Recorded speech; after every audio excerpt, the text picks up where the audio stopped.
Hi guys, it's Chris at Cork and Crown back in my cider shed with some more cider to try. More cider to try, and I've still got loads of other things to try as well. So they're just going to keep coming. It's going to be relentless. So what we got next? Well, another from my trip, my 3-day trip. This one, though, was in Herefordshire, and it's a place I'd never been to before.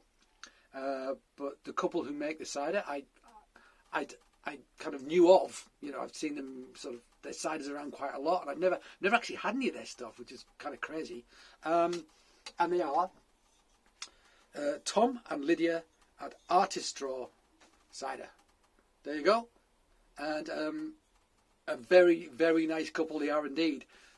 In a beautiful location. They've got like a bungalow, quite isolated, with a stable block that they turned into their cider making facility. And then the neighbouring field, they've just started to plant rows of trees. I think they've got about, I can't remember now, maybe about 80 they've planted so far. They're still very young, so they're not giving any fruit yet, but they're collecting apples from local orchards to make their cider with. And I spent quite a long time there talking with Lydia. We had a really great conversation. Walked up the top of the hill, top of the field. Beautiful views. It was a sunny day. It was pretty idyllic, actually. It was fantastic. And we talked for ages. It was just a great, great visit. So what does it say on the bottle? What is this, in fact? 2019 Kingston Black single variety. A single variety Kingston Black made from apples gathered from 3 different traditional standard orchards from 3 valleys. The Grey, the Golden and the Wye Valley. All magical orchards in their own right and havens for wildlife and biodiversity. This cider reflects the terroir of the marshes, crisp acidity giving way to the phenolic tannins associated with the Kingston Black apple. Gently pet nat, medium dry, pure juice cider, pressed November 2019. Ingredients: apples, brackets, Kingston Black. Now that's a list of ingredients, isn't it? So one assumes no sulfites and certainly wild yeast, and yeah, that's it. Cool. And it's pet nat, so they wouldn't even have to dose it. Just bottled it before the end of fermentation. So it should be a very gentle, nice sparkling, this we think. 6%, unfiltered, unpasteurised, gently pet nat, medium dry cider. Right, let's crack it. It's a little bit warmer than I usually have them. It might be on the too warm side, in fact, but I usually have them too cold. So Raymond the Wasp is back. You might have heard him make an entrance there. Resident superstar wasp is building his house on the roof of my shed, and will be evicted one day. Not yet, because I've got the heart. Beautiful labels, aren't they? So Lydia is a costume designer in the theatre, so she just designs all the labels as well. They've got some beautiful stuff, really cool.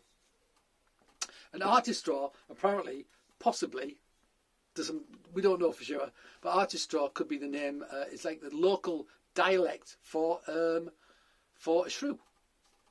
So they use that. They might say they have some shrews and things, and a lot of their. I assume that's a shrew. Doesn't say it's a shrew, but I assume it's a shrew because Artistraw apparently means shrew in some old local Herefordshire dialect. So there you go. Pour that out, whatever that was. Pour it out. Ooh, lovely colour. Lovely colour. Hazy, as we would expect. Nice. I was retained a little bit of head retention there as well, which is kind of cool, which I tend to, I think, more associate with sort of protein, but yeah, very, very slight sparkle. Just a merest hint of a prickle. Where's my thingamajig? Where are you? Here you are. So sort of nice amber gold, just quite nice medium amber gold, that I would say. So Kingston Black, the king of cider apples, because it has a perfect blend of sugars, tannins and acidity. So it can be used very, very comfortably as a single varietal, whereas most are best off blended because they've got more tannin or more acidity or more sugar, where this is a nice blend of each. So in theory, it should make something absolutely tip-top. So let's give it a smell. Oh, very gentle nose, but yeah, man, there's something in it. It's subtle, but what I'm getting is actually quite rich and intense. Yeah, gosh. Quite foresty, earthy, orchardy. There's a richness to it as well. There's a deep, something that makes me think of something that's very concentrated and sweet. But it's very subtle though. There's like a kernel of something very rich and sweet, and almost pastry, like fruit and pastry and sugar, demerara or something. But it's subtle, but there's a kernel of that in that kind of foresty kind of green aromatic I'm getting. Yeah. Let's try it.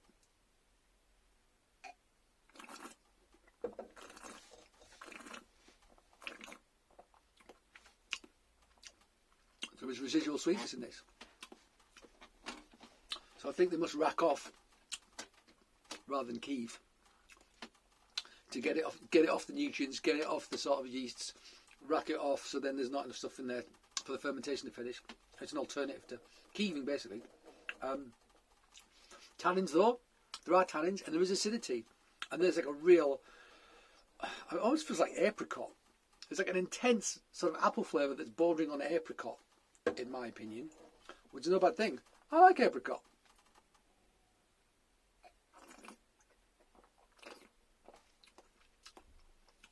Minimal sparkle. It's the merest prickle, on the tongue of this. Minerality as well, which actually starts to make me think of like a hint of lemon, like lemon water. It's a nice cider. It's a nice cider. It's interesting. It's intriguing. It's so low in fizz, but I don't think that's a bad thing. I think I've said again and again, I'd rather it was undercarbonated than overcarbonated. The barley wood orchard in the last was so much fizzier than this, got aggressively fizzy. I still liked it. This is like the bare minimum. I mean, when you sold this, you'd have to say like it's just, there's a hint of sparkle.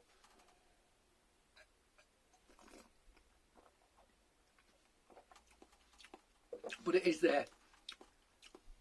And it does lift it, because it is quite rich. And there is acidity, but it's not really intense acidity. I mean, that lemon water thing is that hint of acidity. So it almost feels like a very, very, very subtle citric acidity. Yeah. Yeah, it's cool. It's interesting. It's really interesting. So I am apparently the only person in London who sells their stuff as of when I start selling it next week, which I'm very, very, very, very proud to say that. That is a very cool thing, because they're a great couple making some great stuff. And yeah, very passionate, very interesting, with big ambitions to make more brilliant cider. So yeah, I think good things lie ahead for these two, and I've still got a couple of other things to try from them as well.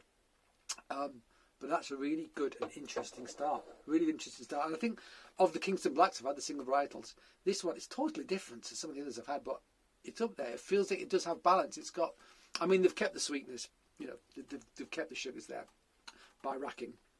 But the tannins are delicate, the acidity is delicate, the sweetness is delicate, the sparkle's delicate. So all in all, it balances pretty well. I think I would have liked a hint more sparkle, but like I always say, I'd rather have too little and too much. So I'm not gonna complain about that by any stretch. Not by any stretch. Cool. There you go, guys. Kingston Black from Artistraw cider. Yep. Get some stuff from these guys if you can. That's what I recommend. All right. So there you go. Cider number 2. We have many more to go. So please do join me again in my shed if you want to see me drink some more. But until then, cheers.